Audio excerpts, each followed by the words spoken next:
आज का हमारा टॉपिक जो है वो है solution of partial differential equation.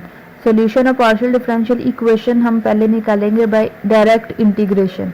ठीक है, डायरेक्ट इंटीग्रेशन में हमारे पास क्या होगा, पहले तो हमें इस फॉर्म में इक्वेशन दी होती थी और हम उसका with respect to x and with respect to y जो है वो डेरिवेशन ले लेते थे।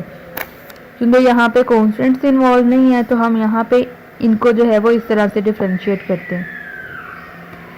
अब यहाँ पे क्योंकि इंटीग्रेशन मेथड में हम उसको सॉल्व करेंगे तो डेरिवेटिव्स इन्वॉल्व होने चाहिए, तो हमारे पास ये जो इक्वेशन 1 है इसको जो है वो सॉल्व किया जाएगा।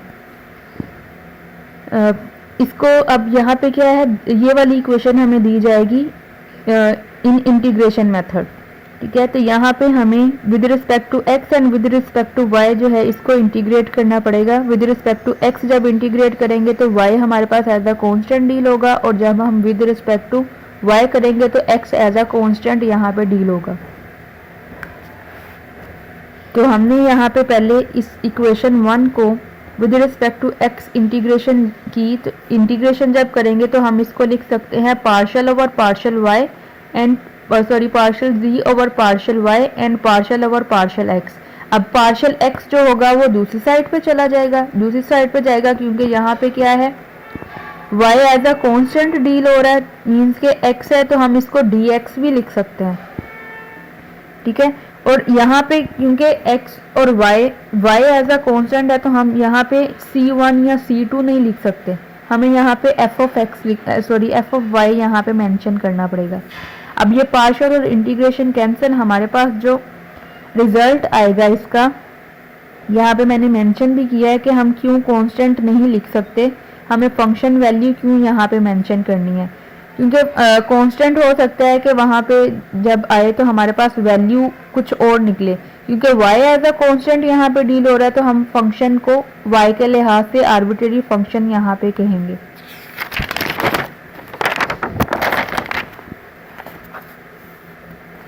ठीक है, यहाँ पे जब हमने इसकी इंटीग्रेशन की तो ये इक्वेशन निकल आई। इंटीग्रेशन करने के बाद अब हमें दोबारा से इसकी इंटीग्रेशन लेनी है। अब यहाँ से पार्शियल y जो है वो दूसरी साइड पे शिफ्ट हो जाएगा, और इंटीग्रेटिंग बोथ साइड्स इंटीग्रेशन ली तो ये पार्शियल और इंटीग्रेशन कैंसिल, बाकी यहाँ पे z आ जाएगा।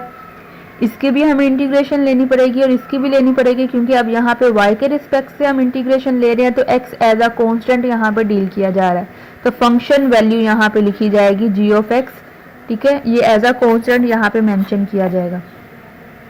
अब मैंने यहाँ पे इसको integration of f of y partial y को, या आप इसको dy भी लिख सकते हैं, क्योंकि पार्शियल हम तब लिखते हैं जब हमारे पास एक से ज़्यादा जो है वो वैल्यूज मीन्स के वेरिएबल्स इन्वॉल्व हों। ठीक है, तो यहाँ पे सिर्फ फंक्शन y के लिहाज से है तो हम यहाँ पे इसको dy भी लिख सकते हैं, अगर पार्शियल y लिखना है तो पार्शियल y भी लिख सकते हैं। तो यहाँ पे आपके पास वैल्यू इसको मैंने मेंशन कर दिया अपनी आसानी के लिए कि g ऑफ y भी लिख सकते हैं शॉर्ट फॉर्म में। तो ये हमारे पास जो है जनरल सॉल्यूशन आ गया, z की वैल्यू निकल आई। सेम प्रोसीजर के साथ आपने यहाँ पे क्वेश्चन नंबर 1 करना है। क्वेश्चन नंबर 1 में वो मैंने आपको प्रोसीजर बताया है कि किस तरह से हम उसको सॉल्व करेंगे। अब यहाँ पे देखें कि partial cube over partial z है, और 2 टाइम्स हमारे पास डेरिवेटिव है x के लिहाज से और 1 टाइम y के लिहाज से है।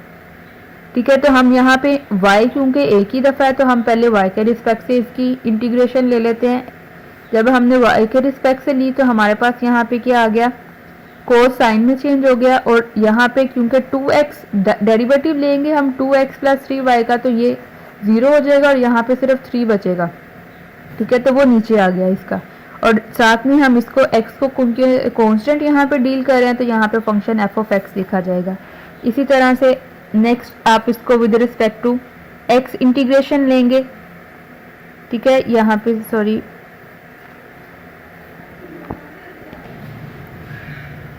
यहाँ पे आपके पास वैल्यू आ गई इंटीग्रेशन, इसकी इंटीग्रेशन लेंगे तो कांस्टेंट यहाँ पे दोबारा से, क्योंकि x के रिस्पेक्ट से इंटीग्रेशन ले रहे हैं तो यहाँ पे कांस्टेंट y का आएगा। ठीक है, दोबारा से इंटीग्रेशन लेंगे तो हमारे पास क्या है, ये कांस्टेंट के तौर पे डील हो रहा है तो यहाँ पे फंक्शन वैल्यू 1 आ जाती है, 1 के लिहाज से लेंगे तो x आ जाएगा आपके पास। ठीक है, प्लस क्योंकि दोबारा से हमने इंटीग्रेशन लिया तो दोबारा से कांस्टेंट आएगा, उसको मैंने कैपिटल G ऑफ y के साथ रिप्रेजेंट कर दिया। अब हम इस वैल्यू को यहाँ पे मेंशन कर सकते हैं। लेट कर लिया कि ये वैल्यू एफ ऑफ एक्स के इक्वल है, ठीक है। तो इस वैल्यू को हम यहाँ पे पुट कर देंगे। पुट करने के बाद आपके पास फाइनल जो है इसका ये सॉल्यूशन निकल आता है। और ये क्वेश्चन आप लोगों ने खुद करना है, ठीक है। समझ नहीं आएगी तो मैं आपको बाद में करवा दूँगी। चलिए आप इसको देख ही लें कि यहाँ पे अब हमें कहा गया है कि 2 टाइम्स हमारे पास यहाँ पे डिफ्रेंशिएशन है with respect to x and with respect to y, और कंडीशन हमें ये दी गई हैं। सेम प्रोसीजर के साथ आपने ये वैल्यू निकाल ली, ठीक है। एक्स और वाई के रिस्पेक्ट से इसको इंटीग्रेट कर दिया। ये आपके पास जी की वैल्यू निकले। पहले हम यहीं पे स्टॉप कर देते थे। अब जी क्या है, फंक्शन है, रिप्रेजेंट हो रहा है जो एक्स और वाई का है, ठीक है।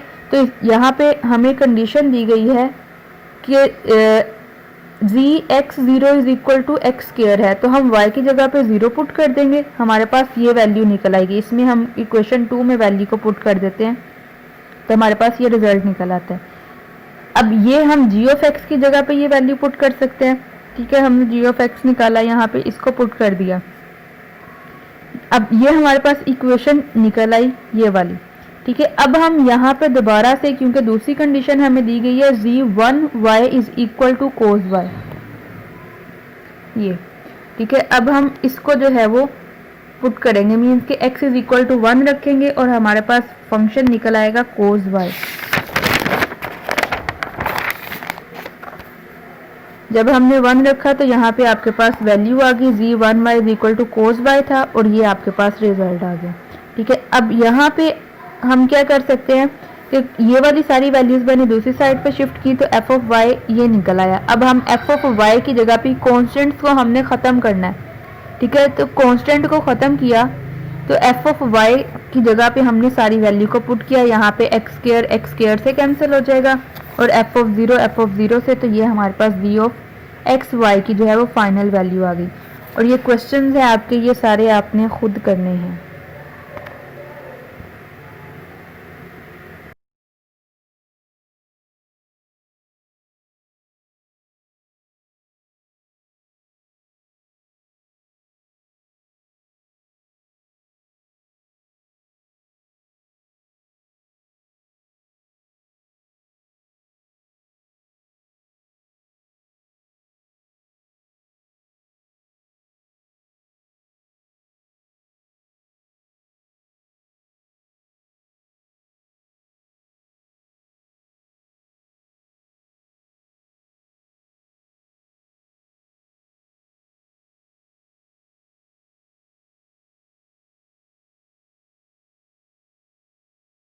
वालेकुम, आज का हमारा टॉपिक है linear first order partial differential equation. इसको हम लेग्रांज फॉर्म भी कहते हैं, linear first order differential equation को। पहले हमने किया था बाय डायरेक्ट मेथड के इंटीग्रेशन मेथड के साथ। अब नेक्स्ट है लेग्रांज फॉर्म। लेग्रांज फॉर्म की जो स्टैंडर्ड फॉर्म है वो ये है आपके पास, capital P into small p। Small p हमारे पास इक्वल होता है partial z over partial x के, ये नीचे मेंशन है। Q capital and small q is equal to r। अब ये P, Q और R जो है हमारे पास फंक्शन वैल्यूज को शो करेंगे x, y और z के रिस्पेक्ट से, ठीक है। तो ये हमारे पास फॉर्मूला है जिसको हम यूज़ करके नेक्स्ट क्वेश्चन को सॉल्व करेंगे। लेकिन किस तरह से सॉल्व करना है उसके लिए हमें मेथड देखना पड़ेगा। तो मेथड हमारे पास इसका है कि हम उसकी सबसे पहले एक ऑक्सिलरी इक्वेशन बनाएंगे, ठीक है। ऑक्सिलरी इक्वेशन जो होगी वो इस फॉर्म की होगी कि dx over p is equal to dy over q is equal to dz over r, where p, q and r are the functions of x, y and z। इसको solve करना है। सॉल्व करने के लिए हमें मेथड अप्लाई करना पड़ेगा। या तो हम ग्रुपिंग मेथड अप्लाई करेंगे या मेथड ऑफ मल्टीप्लायर, या फिर इन दोनों का कॉम्बिनेशन अप्लाई कर सकते हैं। पहले हम सारा देख लेते कि हमें कौन से रूल्स देखने हैं, उसके बाद हम इन मेथड्स को डिस्कस करेंगे।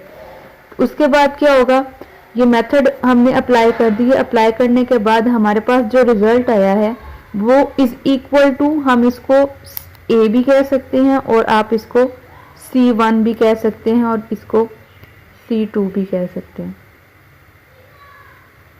ठीक है।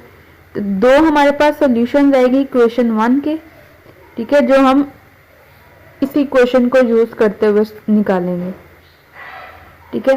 और यहाँ पे C1 and C2 are the constant values, या उसको हम A और B भी कह सकते हैं कि A and B are the constants. Next हम पहले देखेंगे कि हमारे पास ग्रुपिंग मेथड एक और है हमारे पास अभी इसका।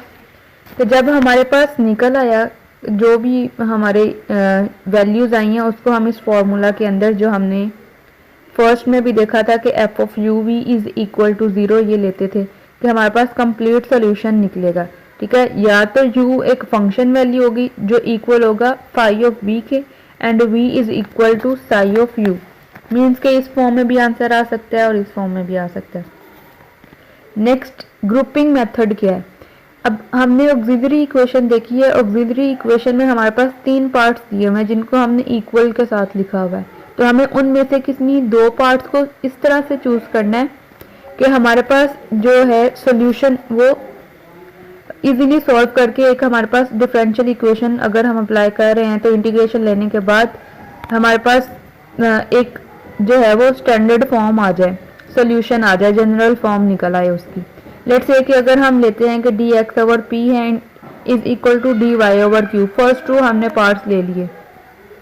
हमने इनको इस तरह से सॉल्व करना है कि हमारे पास अगर x है तो x के रिस्पेक्ट से ही हमारे पास यहाँ पे होनी चाहिए z, या y अगर y इन्वॉल्व है तो वो कैंसिल आउट होना चाहिए।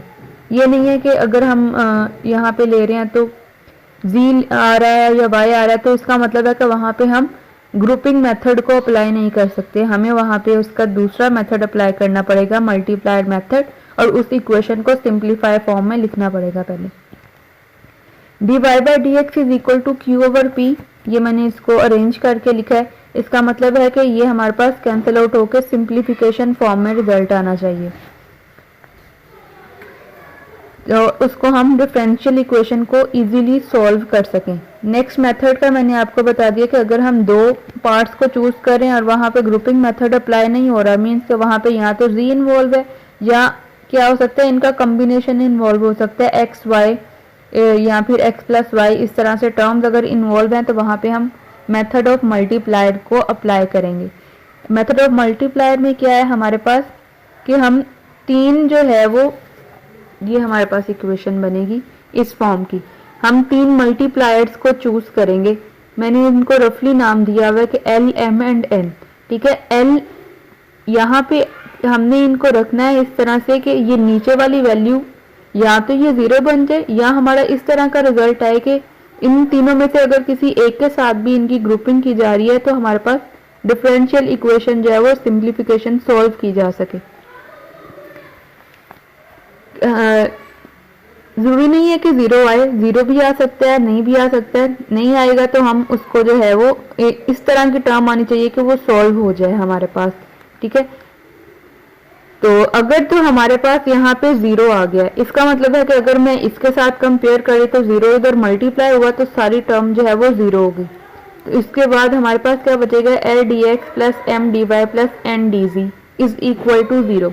तो यहाँ से हम इजीली इंटीग्रेशन मेथड अप्लाई करेंगे। इंटीग्रेटिंग करने के बाद हमारे पास एक इक्वेशन बन जाएगी इज इक्वल टू a या c1 आप कांस्टेंट के साथ आ जाएगी। इसका मतलब है कि हमारे पास फर्स्ट वैल्यू निकल आई है f ऑफ u भी है हमारे पास इक्वेशन, हमारे पास लैग्रांज फॉर्म में है ये इक्वेशन है ना, उसके बाद जो है वो फर्स्ट पार्ट निकल आया। अब हमें v के लिए वर्क करना पड़ेगा और यहाँ से हमारे पास ये या तो हम ग्रुपिंग मेथड के थ्रू करेंगे, अगर नहीं हो रहा तो फिर हम यहाँ पे मल्टीप्लायर मेथड जो है वो अप्लाई करेंगे और हमारे पास ये हमारे पास कैपिटल वैल्यूज हैं वो निकला है x v, यहाँ पे हमने लिया था u is equal to c1 and v is equal to c2। ये मैंने तो इसका मतलब है कि f of c1 and c2 अगर हमारे पास ये लैग्रांज फॉर्म बन गई है जो वैल्यू निकलेगी इसका मतलब है कि हम वहां पे वो हम यहाँ पे पुट कर देंगे और हमारे पास वो जनरल जो है वो हमारे पास इस फॉर्म में होगी।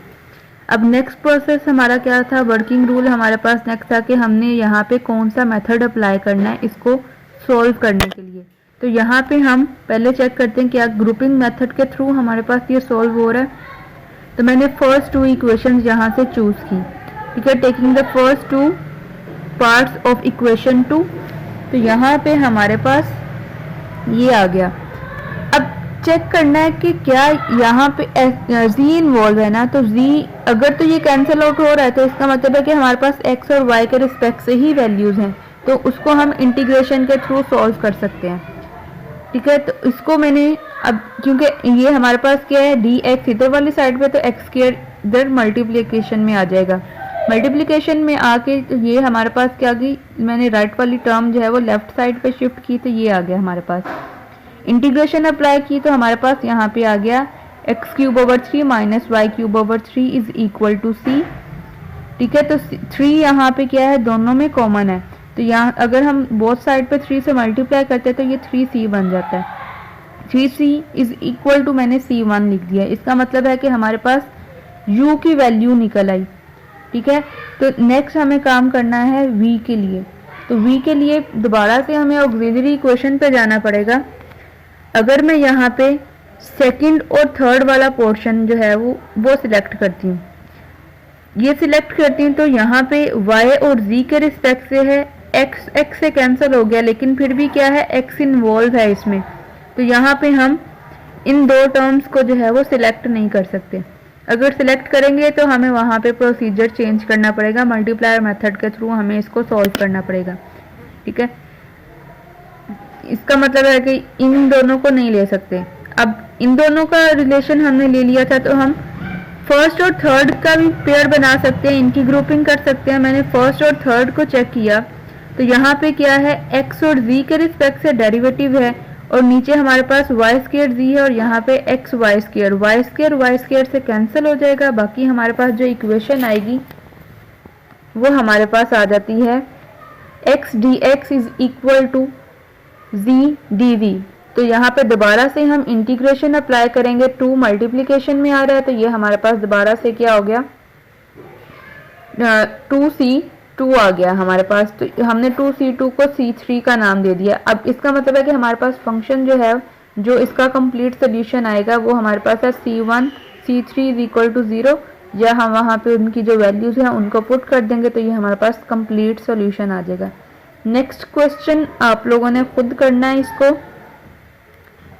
इसको आप सॉल्व कर सकते हैं इजीली। ठीक है, तो ये आप लोग सॉल्व कर लीजिएगा।